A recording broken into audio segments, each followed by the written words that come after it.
In 2016, the Texas Rangers won 95 games, the most in the American League, won the American League West Division title, and although got swept by the wildcard winning Toronto Blue Jays, they were a good and promising team. Since then, they failed to win over 78 games in a season. They lost 84 games in 2017, 95 in 2018, 84 again in 2019, were 22-38 in the shortened 2020 season, and went on to win only 60 games in 2021, losing 102 and finishing dead last in the American League West. They were the third worst team in all of baseball in 2021, and really didn't look like they were going to be good anytime soon. Those same Texas Rangers have now spent more than $500 million on free agents this offseason.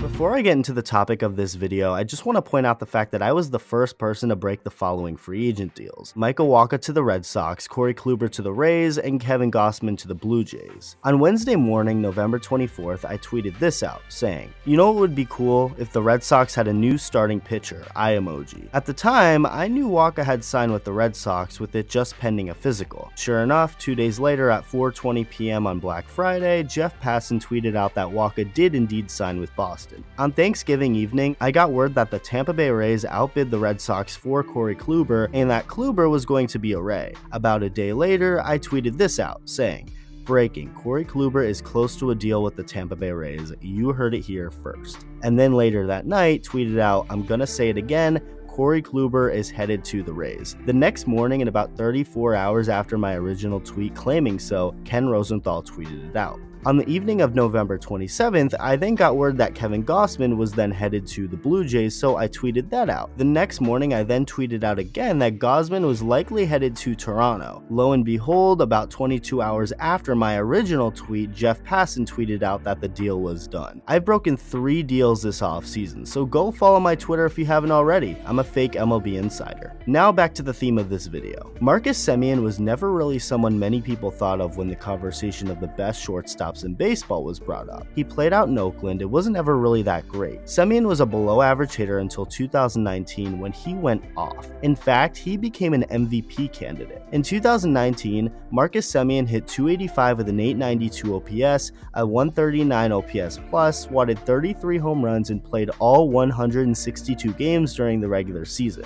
2020 rolled around, the shortened season happened, and Semien was not good, hitting his way to a .679 OPS in 2020, his final year before becoming a free agent. As great as he was in 2019, the market for Semien wasn't what he wanted coming off of the 2020 season, so he went on to settle for just a 1-year deal with the Toronto Blue Jays, played second base for them, and as far as his bat went, well, it went right back to his 2019 form. In 2021, Marcus Semien played all 162 games yet again, had an .873 OPS, a 133 OPS plus, and hit 45 home runs, breaking the record for most home runs in a single season by a second baseman. The Rangers saw this, looked back at how bad they were in 2021, and decided to throw $175 million over the span of 7 years to Marcus, and this was only the beginning. Soon thereafter, Texas went out and signed outfielder Cole Calhoun to a 1-year, $5.2 million deal. Although Calhoun was not good in 2021,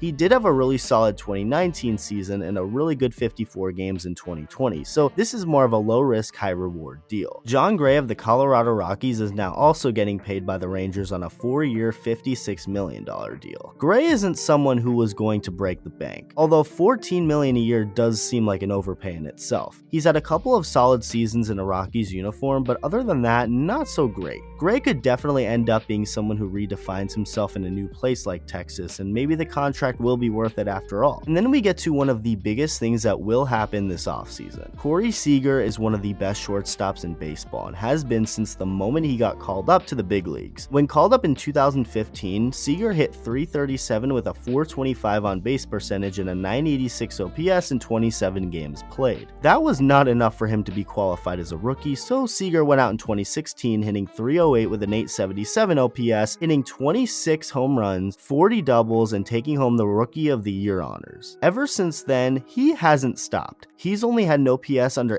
300 once, which was in 2018, was tied for the National League in doubles with 44 in 2019, won NLCS and World Series MVP in 2020, and although was hurt for a good portion of 2021, he played 95 games and hit .306 with a .915 OPS. He's far and away one of the best hitting shortstops in all of baseball, and the Texas Rangers definitely noticed, giving him a 10-year, $325 million contract. That's $32.5 million a year for the next decade for Corey Seager. As far as what this means for a guy like Carlos Correa, well, the short answer is a whole lot. Correa is worth more than Corey Seager, and although Seager is a tad better hitting-wise, Correa is light years ahead of Seager defensively. Corey Seager has a career -5 defensive runs saved. Carlos Correa has a 67 defensive runs saved, putting up a 20 defensive runs saved in 2021 alone. Correa's Baseball Reference wins above replacement is also 12.8 points higher than Corey Seager's, who has a 21.3 wins above replacement compared to Correa's 34.1.